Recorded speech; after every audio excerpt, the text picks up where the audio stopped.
Ok. Pues, el doctor Eliezer me mandó las fotos. Ay, qué buena onda. Checó las laminitas. Digamos, Eso es lo que es lo significativo, pues, de esto. Claro que todavía voy a ir a preguntarle qué es.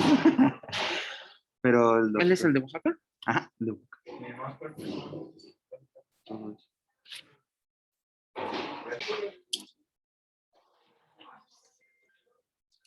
Ok. ¿Lo revisamos?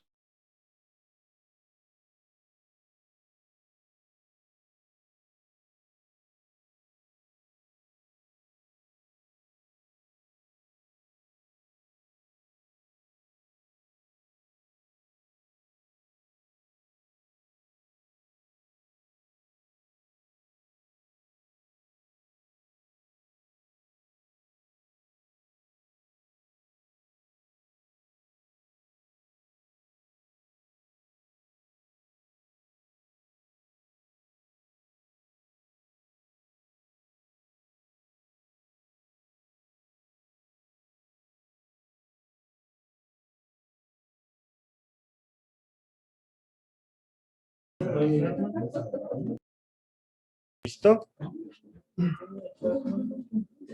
¿Sí se ha escuchado? ¿Sí? Bueno.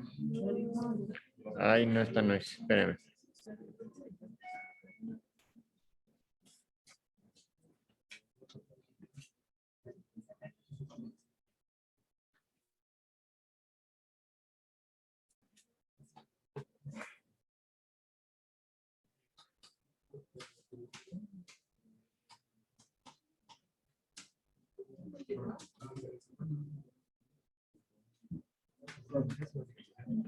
¿Listo? Bueno. ¿No? Déjame ver.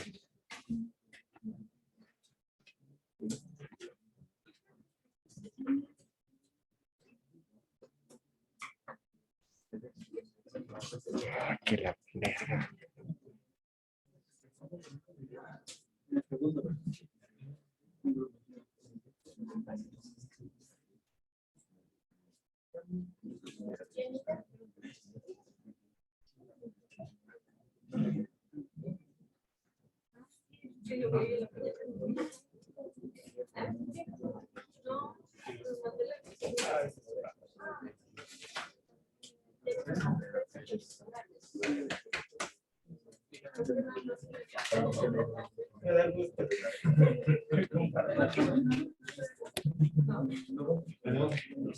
¿Ya se ve?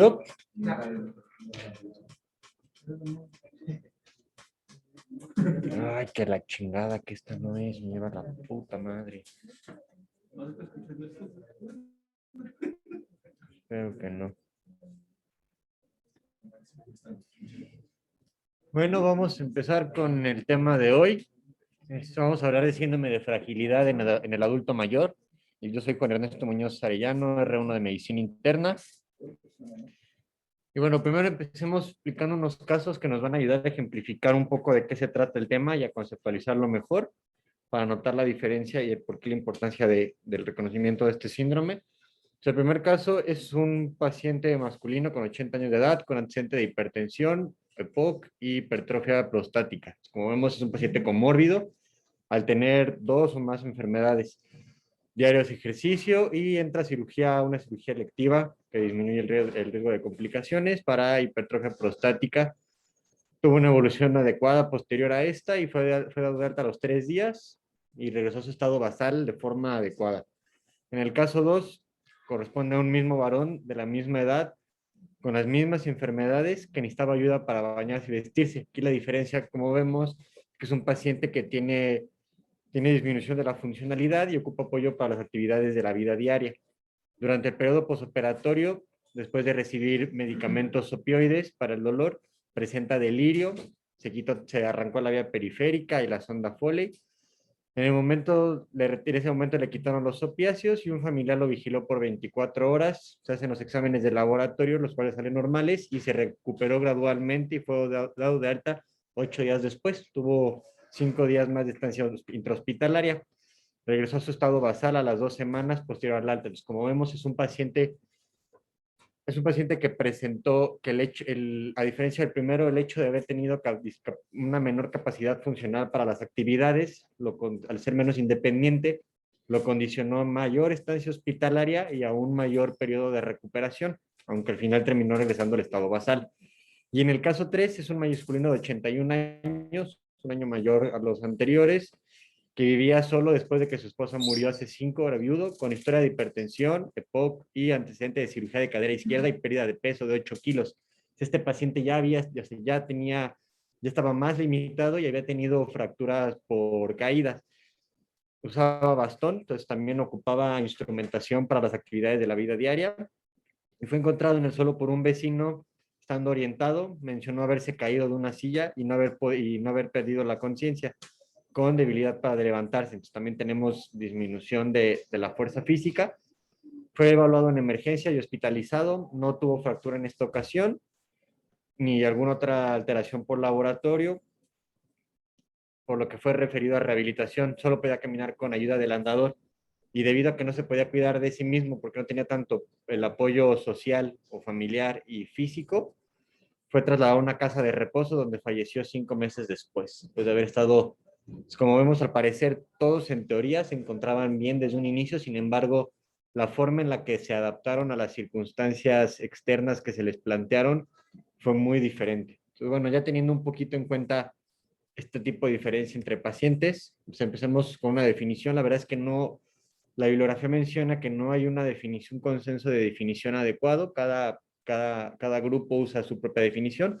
Creo que este fue uno de los más acertados, que es un estado clínicamente reconocible en el que la capacidad de las personas mayores para hacer frente a los factores de estrés cotidianos o agudos se ve comprometida por una mayor vulnerabilidad provocada por la disminución de las reservas fisiológicas y la función orgánica asociada a la edad. Entonces, como vemos, el hecho de tener un envejecimiento, y no en sí el envejecimiento, sino un envejecimiento inadecuado, lleva a disminución de las reservas fisiológicas, lo que condiciona una menor adaptabilidad a factores de estrés agudo o a situaciones adversas a la persona. Y esto la condiciona a una menor recuperación, como lo vimos en los casos anteriores.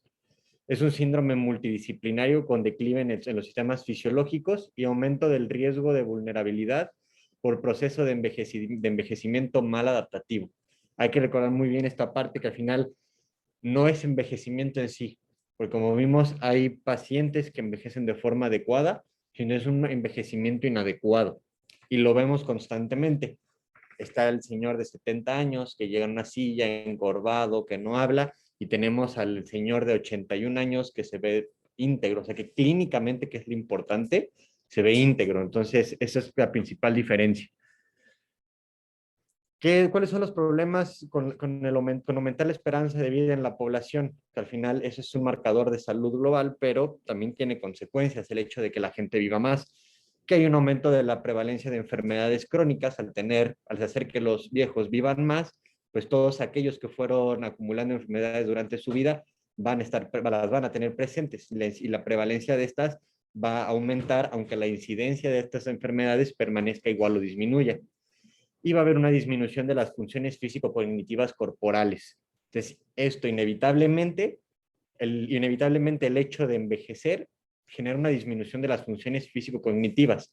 Pero como vimos, hay uno esperado y hay uno que es un patológico.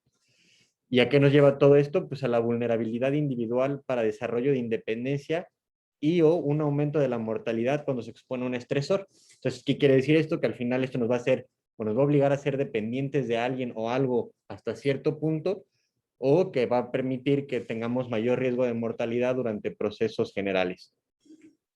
Y como vemos, en el envejecimiento, la edad cronológica no siempre coincide con la edad biológica, perdón, aquí me equivoqué, no siempre coincide con la cronológica, que es algo que normalmente se pone durante el análisis de las historias clínicas: masculino de 80 años con edad biológica equiparable a la cronológica que acude por ta, ta, ta.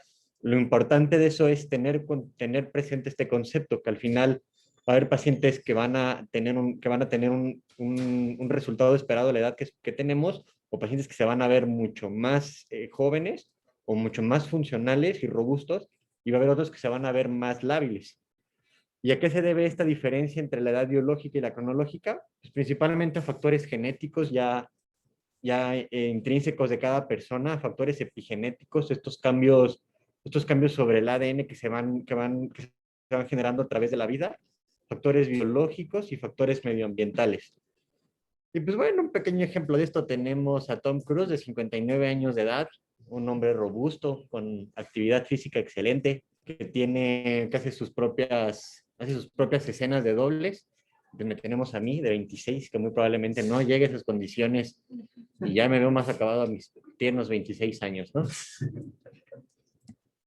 Y bueno, ¿cuáles son las características del síndrome de fragilidad? Pues que hay una disminución de las reservas o capacidades para tolerar estresores externos, hay un aumento de la vulnerabilidad para los resultados de salud adversos, entonces es más probable que un paciente frágil fallezca o termine institucionalizado o se complique durante su servicio, durante su atención de salud que una persona robusta.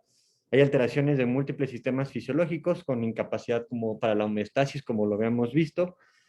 Hay parcialmente, al final, esta fragilidad está parcialmente programada en la edad temprana, entonces sí una parte va a ser genética, pero otra es cómo se vaya llevando el desarrollo durante las etapas tempranas de vida, como vimos en el tema de osteoporosis. El máximo de densidad mineral ósea que va a alcanzar una persona está marcado hasta a mediados finales de su vida adulta. A partir de ahí no se puede formar más del límite superior que se alcanzó. Lo mismo pasa en este sentido, y pues que va a haber una inestabilidad y riesgo para la pérdida de la función. Pero la fragilidad en sí no es la pérdida de la función, solo es la tendencia o la probabilidad de que llegamos a perderla ante un estresor externo.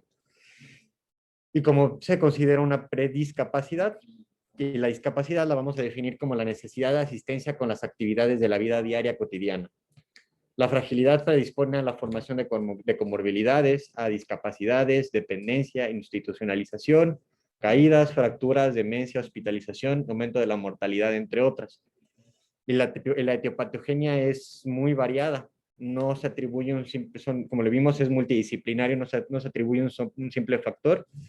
De los más considerados, o el que más hay que tener presente, es la sarcopenia. Al final, una disminución de la masa muscular y por tanto de la fuerza va a generar un aumento de caídas, una disminución de las actividades físicas que realiza el paciente. Eso va a llevar a un mayor deterioro y mayores estancias en zonas de asistencia. Va a haber una inflamación crónica con activación autoinmune, personas con obesidad o el simple hecho de vivir tiene así un cierto componente inflamatorio, más los ataques agudos que se presenten durante episodios de la vida como infecciones, por ejemplo. La genética, la epigenética, como habíamos visto, trastornos metabólicos como la diabetes, la misma anorexia por la edad, los adultos mayores que disminuyen su consumo de alimentos, esto los lleva a sarcopenia y a disminución de energía, y volvamos a lo mismo, que no quieran hacer actividad física que los mantenga activos, cambios neuroendocrinos, factores ambientales, que el ambiente no sea adecuado para una persona que sufre una caída, por ejemplo, que aunque no es condición de fragilidad, puede generar, como mencionó Abraham, síndrome de caída, que es el temor a volver a caerse. Entonces, esa persona no se va a querer levantar si no ve que el ambiente es adecuado para él, si su casa no se ajusta para que pueda él deambular de forma adecuada. El paciente va a dejar de caminar, el dejar de caminar va a hacer que pierda condición física, va a hacer que ya no vaya tal vez a la cocina por alimentos cuando tenga apetito y va a llevar una disminución de peso. Entonces, como vemos, todo es un círculo vicioso. El estilo de vida y las enfermedades agudas, principalmente la enfermedad renal crónica, el cáncer, la insuficiencia cardíaca, el Alzheimer, el EPOC. Entonces, por ejemplo, un paciente con, digamos, insuficiencia cardíaca congestiva, que tenga disminución de la clase funcional, que el paciente sepa que caminando una cuadra va a tener disnea, pues es un paciente que pues, no va a querer caminar ya, porque no le gusta la sensación de disnea. Entonces es un paciente que, volvemos a lo mismo, pérdida de masa muscular, disminución de la actividad física y inmovilización, pérdida de la función. Esta imagen es sacada de UpToDate, la verdad es que está muy interesante, nos habla desde la parte molecular cómo se va desarrollando esta fragilidad. o cómo es que se desarrolla este envejecimiento de las personas. Es el mismo estrés oxidativo diario del simple hecho de vivir, las disfunciones mitocondriales, el acortamiento telomérico con incapacidad para la reparación del ADN, la senescencia celular, como vimos, más factores genéticos, ambientales y trastornos inflamatorios van a llevar a disminuciones de hormonas, de hormonas anabólicas como el factor parecido a insulina o las hormonas androgénicas y aumento de hormonas que son catabólicas como el cortisol. Todo esto lleva al final a la anorexia, sarcopenia, ostopenia, disfunción inmune y alteración del metabolismo de la glucosa. Y al final todo esto culmina en el enlentecimiento del paciente con la debilidad, la pérdida del peso, la fatiga, la pérdida de actividad, que es ya la representación clínica de todos estos trastornos. Y más fácil de observar, esto es un artículo de una revista peruana. Entonces vemos que el envejecimiento, el estilo de vida y las enfermedades van a llevar a alteraciones inflamatorias crónicas que se van a expresar en múltiples órganos y sistemas, pues, con el fenotipo de fragilidad característico, que es el que vamos a ver más adelante. ¿Ok? Entonces, estos son daños, hay que recordar que estos son daños acumulativos, que no necesariamente tienen que ser. ¿Cuál es la epidemiología? Pues la verdad es que varía mucho entre la bibliografía. La prevalencia en adultos de más o igual 65 años de edad es del 6.9 al 15% en la medida de la bibliografía. Sin embargo, se puede reportar desde un 4 hasta un 60%, dependiendo la región donde se lleve el estudio. En los mayores de 85 años es del 25% en general y tiene a aumentar con la edad. Entonces, sí, la edad es un factor de importancia. Y también muchos lo mencionaban, hay una mayor prevalencia en mujeres. O sea, las mujeres tienen más tendencia a la fragilidad.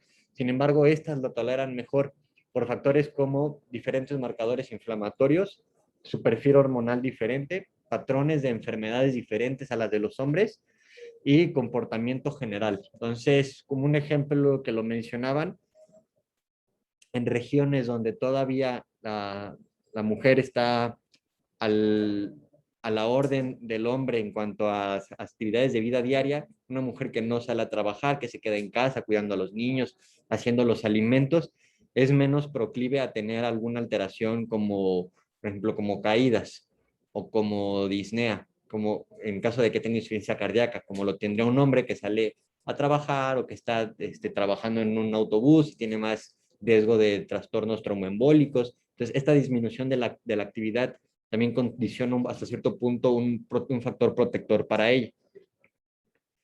Como les comento, esta es una publicación de una revista del IMSS de este mismo año, donde hablan sobre la prevalencia del síndrome en adultos mayores de 70 años en el primer nivel de atención. Bueno, nada más para mencionar, de una muestra de 372 pacientes, vemos que el 45.9% de estos se encontraban ya en fragilidad, el 36.8% eran prefrágiles solo el 17% de los pacientes se consideró robustos. Pues, como vemos, en nuestros primeros niveles de atención estamos teniendo muy poca población robusta. Tenemos muchísima población o en riesgo de ser frágiles o que ya están siendo frágiles y que al final estos van a condicionar un mayor gasto para los sistemas de salud, cuando al final la fragilidad es un síndrome prevenible y es un síndrome revertible, como vamos a ver más adelante. La relación entre las condiciones crónicas y la fragilidad es compleja. Las enfermedades crónicas, crónico-degenerativas y la fragilidad, pues ambas comparten factores de riesgo similares y vías biológicas en común, como la inflamación, por ejemplo. Sin embargo, al final pueden o no coexistir y muchas veces la presencia de una condiciona la fragilidad o la fragilidad del paciente con el tiempo. Un adulto con artritis reumatoide va a disminuir su movilización y vamos a entrar en el mismo círculo que hemos venido comentando. Y al final nada más recalcar que no es la regla el desarrollar la fragilidad y aún teniéndola se puede revertir con las intervenciones multidisciplinarias adecuadas. Entonces, como vemos en esta grafiquita, el declive funcional de las personas, entonces tenemos pacientes que son robustos y estresores agudos van a ir disminuyendo este estado basal hasta que en algún momento sea irremediable la fragilidad. Y la idea es las intervenciones en este punto, disminuir los estresores o sea, hacer medicina preventiva y tratar de conservar lo más posible los estados basales de los pacientes. ¿Cómo lo vamos a evaluar o cómo lo vamos a caracterizar a los pacientes? Bueno, hay una definición, la definición por modelo fenotípico de fragilidad es postulado por Linda Fried en el 2001, que es la presencia de 3 o más de estos 5 criterios. Pérdida de peso, que en esta tablita tomada de la Guía de Práctica Clínica de Geriatría y Gerontología de España del 2014, nos lo menciona como una pérdida mayor a 10 libras o mayor al 5% del peso corporal en el último año. Una baja de energía y resistencia, que puede ser evaluada mediante escalas, un bajo nivel de actividad física mediante escalas o, por ejemplo, Karnofsky, la velocidad de la marcha mediante pruebas de deambulación, pruebas de caminatas o medir por tiempo, y la fuerza prensora que se lleva mediante un dinamómetro que hay estándares para ciertos índices de masa corporal de los pacientes. El dinamómetro es como una polea que se aprieta con la mano y pues igual, se aprieta. Entonces, eso marca la fuerza y también es usada para evaluar sarcopenia en los pacientes. Entonces, si tenemos 3 o más de estos 5 criterios, es un paciente frágil. Si tenemos 1 o 2, es un paciente prefrágil. Entonces, todavía estamos en un punto de prevención. Y si no tiene ninguno, es un paciente robusto, que sería equiparable al primer paciente del inicio que vimos. Todos los mayores de 65 años deben ser tamizados. ¿Y con cuál los vamos a tamizar? Pues con escalas, hay muchísimas, hay más de 15 escalas. Las que más usan es Rockwood, Karnofsky, el Frailty Index y el Frail Scale son de las más usadas. Y por ejemplo, en este estudio previo que les mencioné del primer nivel de atención con el IMSS, los que usan son la escala Frail y la escala Edmonton. Entonces, con estos los vamos a tamizar y ya una vez positivos, vamos a hacer la evaluación con este modelo fenotípico y con las pruebas necesarias. Esto es un pequeño repaso de estas escalas que les menciono, solo que aquí cabe considerar algo muy importante. Como vimos con el fenotipo de fragilidad, solo está tomando en cuenta factores físicos. Sin embargo, el adulto mayor no solo son factores físicos los que nos van a predisponer a una baja de la funcionalidad, sino hay que considerar los emocionales y los cognitivos, ¿ok? No todas las escalas valoran esto, sin embargo hay que poner atención, ya que al final terminan afectando el estado físico y social. Un adulto mayor con depresión es un adulto que no va a querer hacer actividad física, es un adulto que se empieza a aislar y que termina en institucionalización. Por más que nosotros lo metamos en programas de rehabilitación o queramos mejorar la nutrición para evitar sarcopenia, si el paciente está en depresión, si tiene Alzheimer, si el paciente no quiere o tiene algún otro trastorno psiquiátrico, neurológico, no tiene apoyo social, es un paciente que no se va a poder recuperar. Entonces, hay que tenerlo en cuenta. Y nada más para mencionar, la evaluación geriátrica integral, esta nos va a hablar principalmente para la integración de la discapacidad, una vez que la fragilidad ya nos llevó a la discapacidad del paciente. Entonces, hay que tenerlo en cuenta que es necesario considerar fragilidad y con la evaluación geriátrica integral ya consideramos la discapacidad de los adultos. ¿Cómo los vamos a manejar? La verdad es que es un manejo multidisciplinario. Hay artículos que mencionan ciertas medidas o intervenciones que se consideran adecuadas, hay otros que no, depende mucho la bibliografía y el año y el país en el que nos encontremos, pero lo que todos coinciden es que tiene que ser una planificación organizada, integral y sistemática. Y los puntos a considerar principalmente es el control de la sarcopenia, lo cual le va a brindar al paciente mayor estabilidad, mayor rendimiento, le va a poder permitirse un mayor rendimiento físico y más confianza en sí mismo para realizar sus actividades. Hay que tener control de fatiga y comorbilidades, hay que controlar los factores cardiovasculares, los endocrinológicos, los reumatológicos. Hay que reducir la polifarmacia. Recomiendan las 2 herramientas, STOP y los criterios de BIRS para disminución o sustitución de fármacos. Recordemos que la polifarmacia sí son medicamentos, pero también son suplementos alimenticios. Entonces, el señor que solo toma metoprolol, pero que toma hierba de uña de gato y corteza del árbol de la serpiente y sus píldoras de ajo y su té de manzanilla, todos estos pueden condicionar que el paciente tenga polifarmacia. Al final, todos estos alteran los volúmenes de distribución, la farmacocinética y la farmacodinámica entre sí y lleva a alteraciones corporales. Y lo más importante, pues siempre considerar referir al geriatra.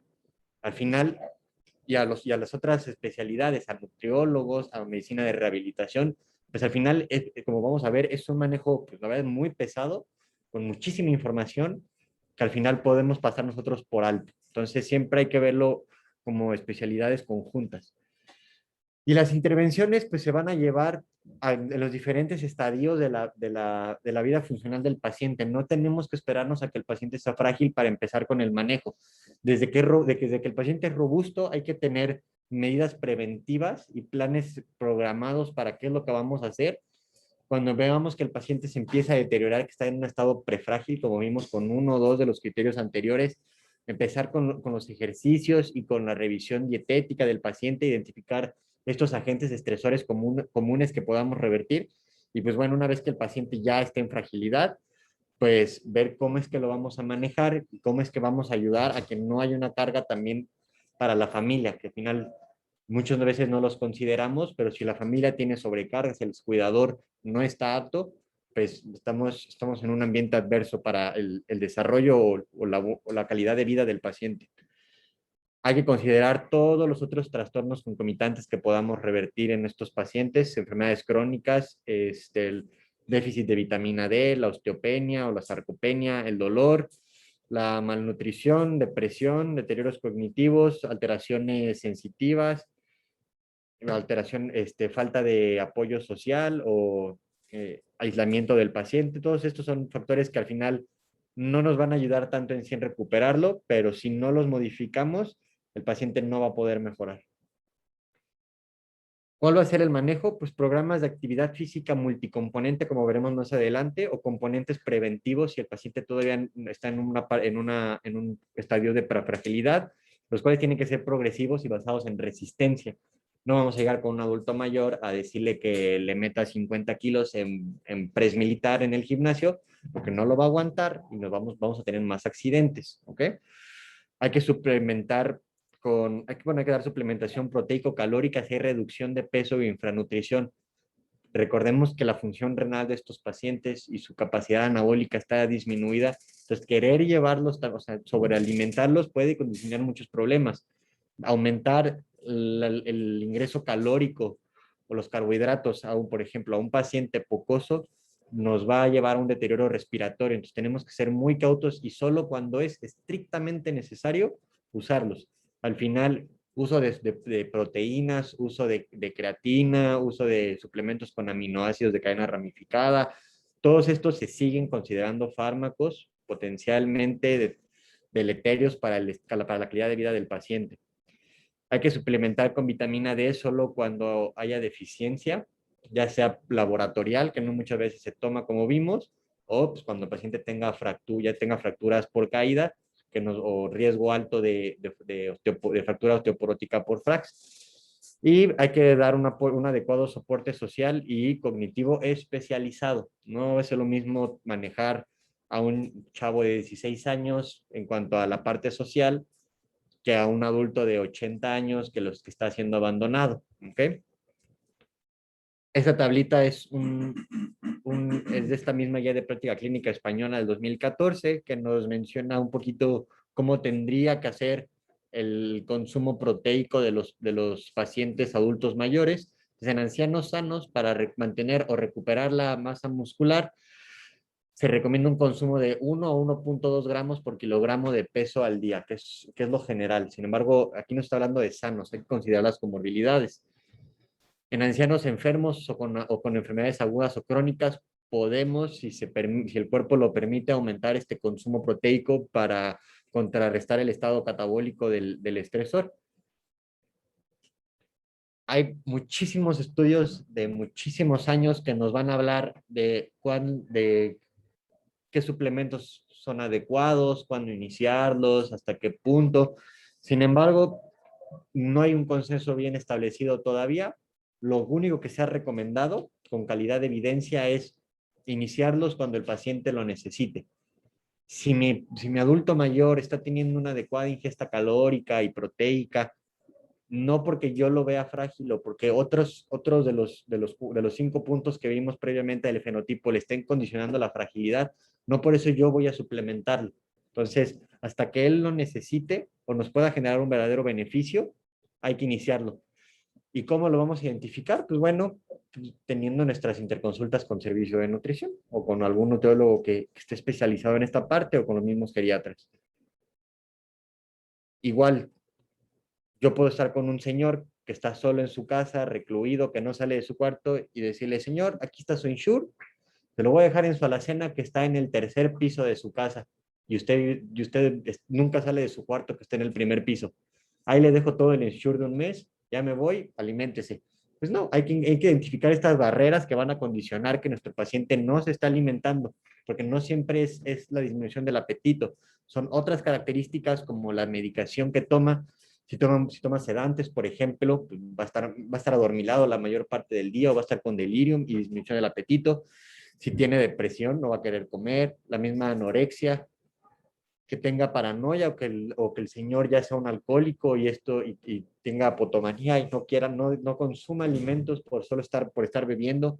Factores orales, una mala posición de la dentadura postiza o problemas con la deglución o presencia de cándida van a evitar que el adulto coma, que no tenga dinero para comprar los alimentos, que el paciente esté en demencia, trastornos tiroideos, por ejemplo, o insuficiencias adrenales, problemas para comer, que el paciente haya tenido un EBC hace 5 años y tenga alteración de la deglución, o que tenga debilidad en miembros torácicos para siquiera levantar la cuchara, que la comida no le guste, eso también hay que considerarlo, y quién le compra sus alimentos y quién se los prepara, ¿ok?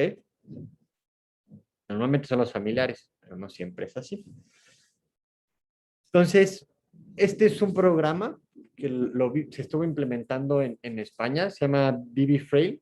Pueden encontrar el programa, no lo agregué, es muchísimo, pero lo pueden encontrar en internet. Entonces, este diseño de protocolo de estudio lo que esperaba era hacer una comparación entre pacientes en estado basal y pacientes sacados de comunidades a los que se les aplicaba este protocolo en cinco periodos diferentes y ver cómo era su estado funcional final. Aquí se plantea el protocolo para que se llevara a cabo y su hipótesis al final, la hipótesis final que plantean es que la implementación de este programa multicomponente llevaba a un aumento de la funcionalidad de los pacientes. Y en este de aquí, se aplicó en mujeres mexicanas con disminución de la actividad, inaperia, y se vio que al final la aplicación sí llevaba a un mejoramiento de la actividad y del rendimiento físico. Entonces, es importante que todo este tipo de programas especializados para adultos sean llevados, normalmente se integran con personas que están en la rama de la rehabilitación, porque son programas que tienen que tener supervisión adecuada y constante para evitar errores. ¿Ok? Entonces, al final, ¿con qué nos podemos quedar del manejo de ellos? Pues medidas de los adultos mayores con fragilidad o prefragilidad, medidas preventivas y reversión mediante dieta y actividad física. Son los únicos dos que han sido más apoyados por parte de los comités internacionales y nacionales en cuanto al manejo de la fragilidad. Y bueno, sería todo. ¿Alguna duda? ¿No?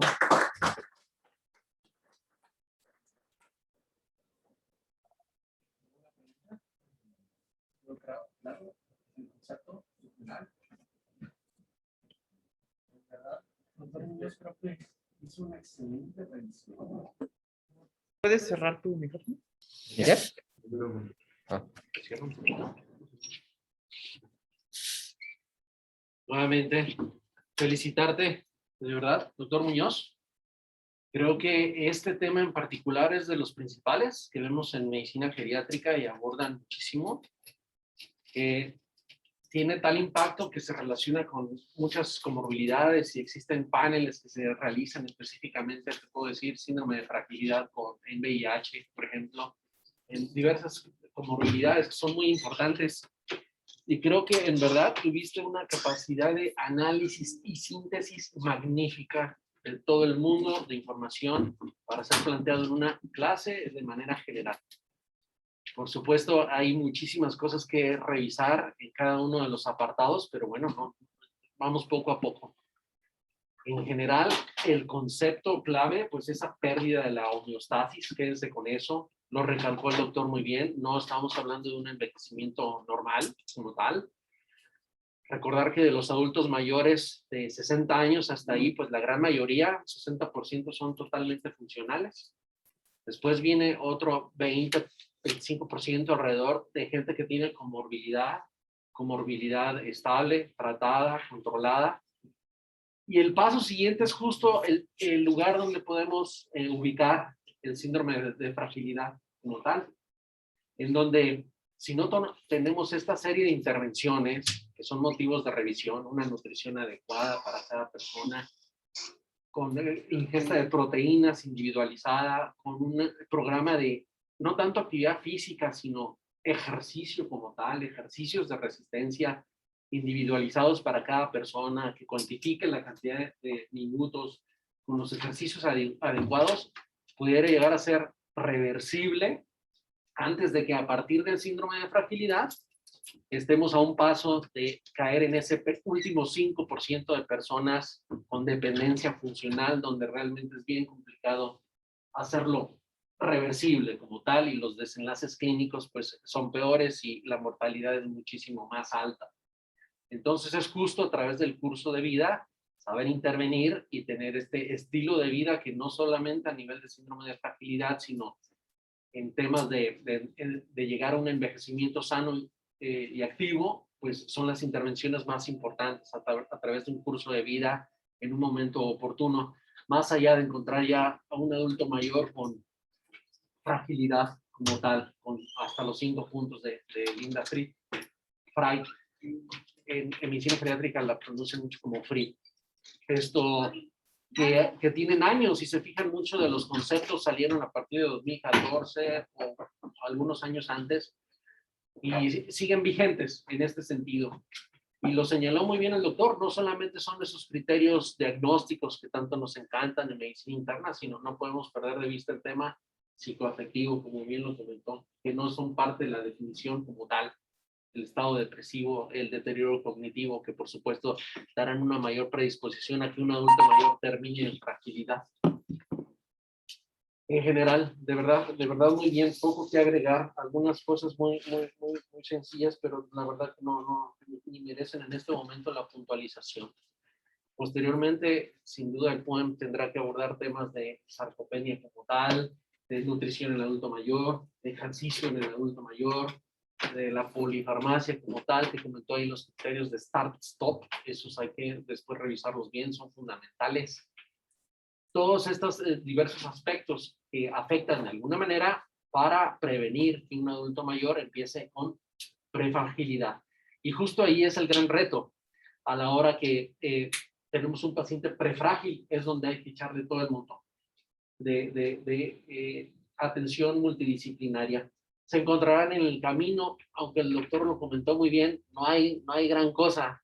Incluso hasta habló de que no hay, por ejemplo, vitamínicos, cosas así. Pues encontrarán en medicina geriátrica gente que promueve la testosterona, que promueve la hormona de crecimiento, que promueve diversos, por llamarle así, intervenciones farmacológicas con el objetivo, en teoría, de revertir pacientes con prefrágiles. La verdad es que no hay tal.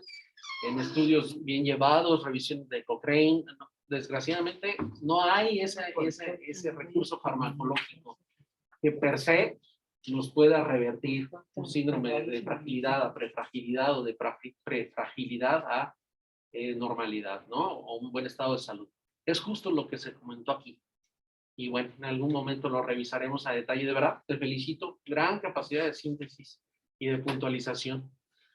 Vas rápido siempre, pero muy bien. Te tomó muy poco tiempo llevar un tema de este tamaño. De verdad, te felicito.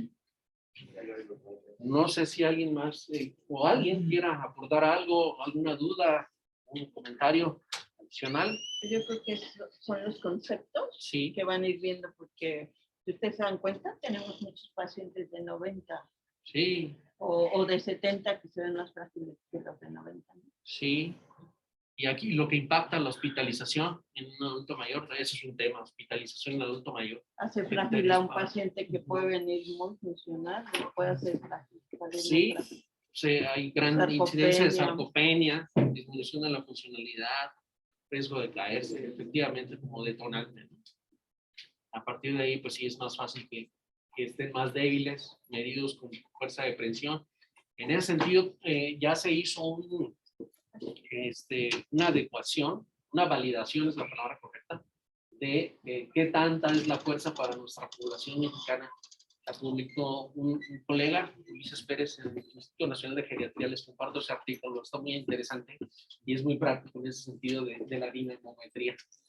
Desgraciadamente suelen ser aparatos caros, 10, 12 mil pesos vale un dinamómetro más o menos, y hasta más caros, hasta 25 mil pesos. Pero por ejemplo, en el caso de sarcopenia, Ajá. una medida de tamizaje rápida, Sí. ha mostrado equiparabilidad en cuanto a especificidad y sensibilidad con el dinamómetro, es la medición del diámetro gemelar. Exactamente. Que es algo que no muchas veces se hace, pero que es un buen marcador del estado de masa magra de los pacientes. Y es un predictor, al final lo han validado como predictor de mortalidad en adultos hospitalizados. Es correcto. El punto ahí que le señalan en esa parte es que siempre la sarcopenia se debe considerar en función a la propia masa magra basal de cada paciente. Entonces ahí pues es un punto a tomar y es mucho más objetivo la dinamometría. Pero hay muchísimas cosas que comentar de manera mucho más específica. Pero de manera general, la verdad es que planteó excelente el tema. Nuevamente, muy bien. Bueno, pues Muchas gracias. si no hay más, muchas gracias y Gracias. ahí seguimos. Muy amable. Gracias. Buen día.